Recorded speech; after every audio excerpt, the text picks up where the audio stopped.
I was living in Detroit with 3 other young women, and all of them had boyfriends except me. And so I called my sister, Jean, and I said, you know, I would really love to come and stay with you for a couple of months and help you with the kids. So then I thought, well, I'll stay here. I may as well get a job. And so I went down to the university and I got a job down there. I was working at the University of Wisconsin when I met Hugh. It was a chance meeting because I had known the man in wildlife management. I knew him because he was a neighbor of my sister's. So anyway, so I said, well, hi, and Hugh was with him. And so he introduced us, and that's how we met, on the sidewalk, going out for lunch. I liked him right off. He had just come over from Holland, and he was very self-confident. He was funny, and he was very interested in wildlife. He loved animals, and he loved to be in the forest and in the jungle, and that was where he belonged. So when he got the call from Disney, it was like a dream come true. Yeah, here I'm going to work with Disney, with animals. He said, well, you know, Mary, if we get married, we'll have to live out in the wilderness somewhere. And I said, that's okay. Then he did. He said, what if we have a baby? And I said, well, we'll wash a diaper in the stream. So we were married, and Irwin Verity, who was in charge of the wildlife photography section, had a party for us. He was so generous to us, and Hugh gave him the skin of a white bear. Yeah, wow, His first big job with Disney was to film wildlife in the Arctic.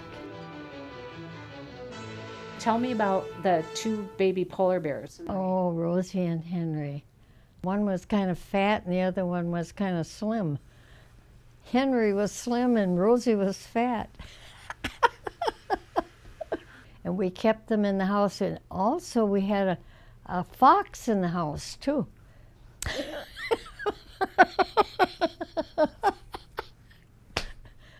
And you should see us trying to take a bath. We have a great big tub, and we had to heat the water, put it in there. So we didn't take a lot of showers, you know. We didn't have any showers.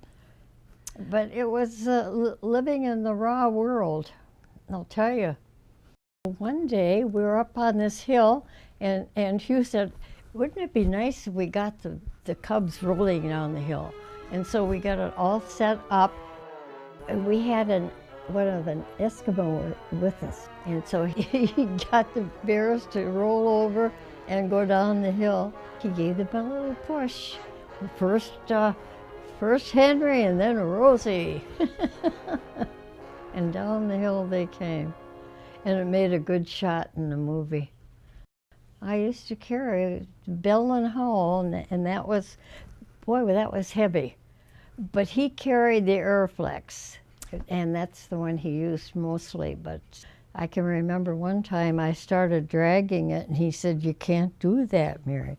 You can't drag it. What happened when you guys left? What happened to Rosie and Henry? We set them free. We just released them. They just walked away. I remember that so well. I remember waving them bye, Henry, bye, Rosie, thanks a lot. The second assignment was in Panama. And so we went there and lived on Barrow, Colorado Island in the middle of the Panama Canal. How about that? We were there to photograph howler monkeys, and I remember the monkeys that would come and holler right there by the window. And Diana would get up and holler back, shaking her crib.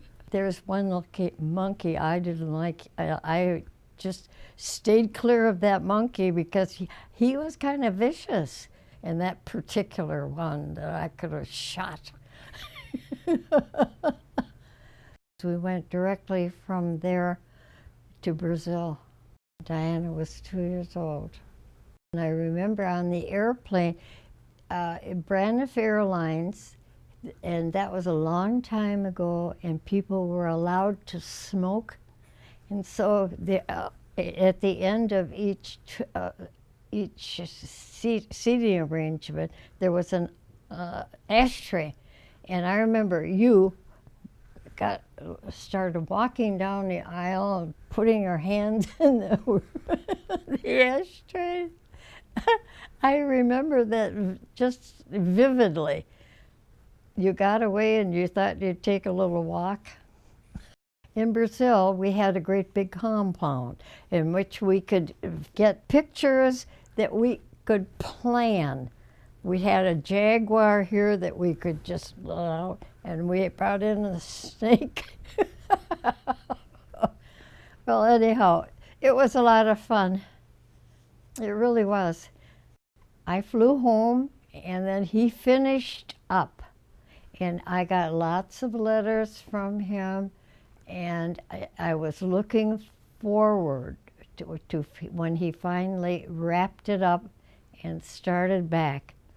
And then, of course, I was expecting Mark, and it was Christmas time, and Disney always had a big party for their people around Christmas, and someone asked me to go, so I went and took you to the party, and that's when I got the word that he had been killed. And I ran screaming down the hall, just screaming, crying. I remember someone taking care of you. Well, I had just lost it. I dreamt of him for years afterwards. I'd go to sleep at night and he'd come into my dreams. He said, we're moving to so-and-so. I've got this coming up. Just something I'd never dreamed of.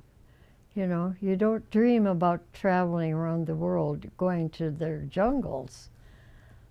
But it was very exciting. It was a wonderful, wonderful, wonderful 4 years.